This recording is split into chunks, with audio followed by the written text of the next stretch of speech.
I decided that I was going to take and run the bead roller across it, so I did bead roll it.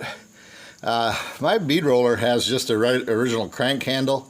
Unless you have somebody cranking that handle, it's really hard to do by yourself. So my lines are a little wobbly, but it did the trick. It took the oil can out of it. Nobody's going to see it once the carpet's down. And generally when it's under the car, you know, people don't much go under there. So I don't think it's a problem. Like I said, I do have some weakness in the floor there in that area, and then I have to trim the panel and put a lip down on it so I can weld it to the toe board that's there. So those are some of the things I got to take care of. I actually pulled it down with the sheet metal, but the sheet metal is so weak it doesn't pull it down properly, so I'm just gonna have to get all my weight on it, and maybe Cleco, put a Cleco up higher or something. Or I like those tech screws work okay, but they're not the easiest thing to work with. So also then I got this corner overlapped, so I got to trim that. So a bit more trimming, a bit more thing. But one of the things that's nice on this panel compared to the other side is right here. Before, I could not get this to line up without the toe board was out of shape on the other side.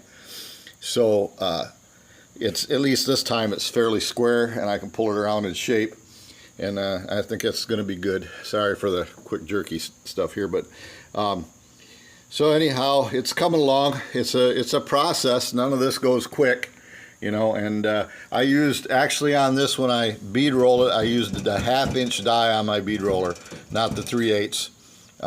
But it worked pretty well.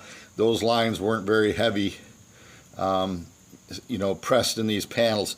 These are they were like $50 a piece when I bought them. So I think the 4 panels, well, I actually bought 6.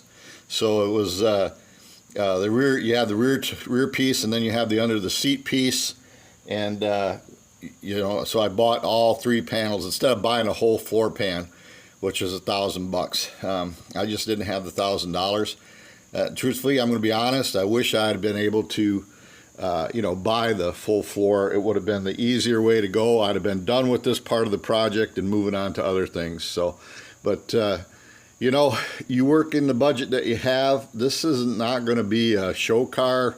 You know, I hope it looks pretty good when I'm done, but it's going to be a driver, you know, and the whole intention is to take that trip on Route 66 with my wife.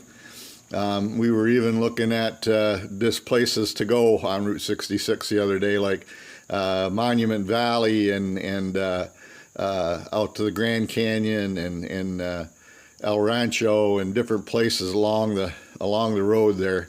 So we're planning it. The trip is planning. Now I got to get this thing done. So hopefully I'll get this welding finished up here in a month, and be on to the body work, and you know, get the car put together. So anyways, you know, take it easy. I'll keep you updated with what I'm doing and how things are going. You know, pretty fortunate right now. I'm feeling pretty good. You know, the shoulder surgery and all that helped, and so I can throw the ball for the dog now, which is something I haven't done in a while. So take it easy.